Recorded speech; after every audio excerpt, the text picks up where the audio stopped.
Hello friends, इस video में हम लोग UP board exam 2025 and 26 class 10th maths PYQ solve करेंगे। यहाँ पर 10th मैथ का जो पीवाईक्यू है प्रीवियस ईयर क्वेश्चन उसको सॉल्व करेंगे, जिसमें क्वेश्चन क्या है, which terms of AP 21, 18, 15 is minus में 81। यहाँ पर क्या कह रहा है कि एक एपी गिवन है, इस एपी का कौन सा टर्म यहाँ पर माइनस में 81 है। Is zero any terms of this AP, ये क्या कह रहा है कि क्या कोई एक ऐसा टर्म है जो जीरो है इस एपी का, ये भी बताना है। इसमें दो क्वेश्चंस हैं, एक तो ये बताना है कि ये कौन सा टर्म होगा और दूसरा ये बताना है कि जीरो इसका कोई टर्म है या नहीं है। ठीक है, तो इस एपी को मैं यहाँ पर राइट कर ले रहा हूँ सोल्यूशन में 21, 18 और 15 डॉट डॉट। ठीक है, अब हमें ये बताना है कि 81 इसका कोई टर्म्स है या नहीं, तो हम इसके लिए क्या करेंगे, लेट माइनस में 81 is the nth term of given AP। ठीक है, यहाँ पर जो AP है इसका ये nth टर्म है, हमने ऐसा लेट किया है। ठीक है, अब यदि ये nth टर्म है तो फिर यहाँ पर an इज इक्वल टू कितना बनेगा, माइनस में 81। ठीक है, अब दूसरी बात देखिए, यहाँ पर ये की वैल्यू क्या होगी, तो ये इज इक्वल टू 21 और d की वैल्यू मालूम करेंगे तो 18 माइनस में 21 यानी कि माइनस में 3। यहाँ पर हम क्या करेंगे, general terms of an AP apply करेंगे। an इज इक्वल टू क्या होता है यहाँ पर, तो ये प्लस में n माइनस 1 इंटू डी। यहाँ पर an की वैल्यू माइनस में 81 इज इक्वल टू ये की वैल्यू अभी मालूम किया है 21 प्लस में n माइनस 1 इंटू डी की वैल्यू यहाँ पर है माइनस 3। ठीक है, इसी को सिंप्लीफाई करके यहाँ से n की वैल्यू मालूम करेंगे, तो इसको इस तरफ लाएंगे माइनस में 81 और माइनस में 21। ठीक है, इसको भी इधर लाएंगे तो अपान में माइनस 3 इज इक्वल टू इधर केवल रह जाएगा n माइनस 1।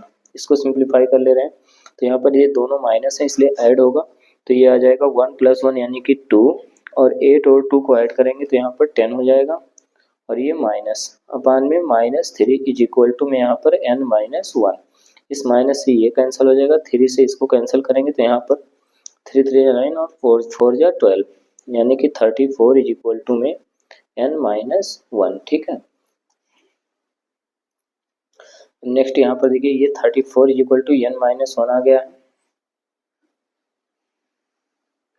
नेक्स्ट इस 34 को दूसरे मतलब इसको इस तरफ ले आएंगे यहाँ पर, तो ये बनेगा n इज इक्वल टू में 34 प्लस में 1 यानी n इज इक्वल टू यहाँ पर 35 बनेगा। ठीक है, अब देखिए यहाँ पर जो 35 टर्म है या 35th टर्म है वो क्या होगा, 81 होगा माइनस में। ठीक है, लिखेंगे hence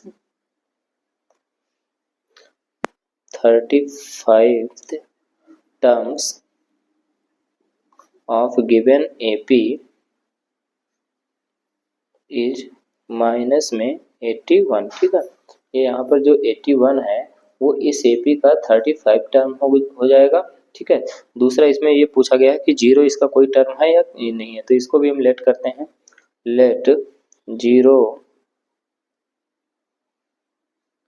B nth term of given AP।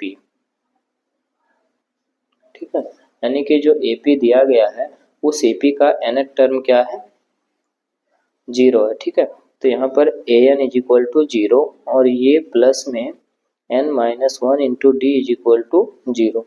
अब ये की वैल्यू क्या है यहाँ पर, तो 21 हो जाएगा और प्लस में n माइनस 1 इंटू डी की value minus 3 is equal to में जीरो। इसको उस तरफ कर देंगे तो n minus 1 is equal to में यहाँ पर आएगा 21 माइनस में और अपान में इस माइनस 3 को इधर लाएंगे तो माइनस 3 ये भी आएगा, यानी n minus 1 is equal to में इससे कैंसिल करेंगे यहाँ पर 7, तो फिर n minus 1 is equal to 7 plus में 1 और ये n की वैल्यू यहाँ पर आ गया 8। ठीक है, अब चूंकि n यहाँ पर क्या है, ये जो आ गया ये एक नेचुरल नंबर आया है और नेचुरल नंबर है इसलिए यहाँ पर जीरो जो होगा वो इसका एक टर्म्स होगा, तो लिखेंगे yes zero is 8th term of given AP। ठीक है, यानी AP का जो 8th टर्म है वो क्या है यहाँ पर, जीरो है। ठीक है,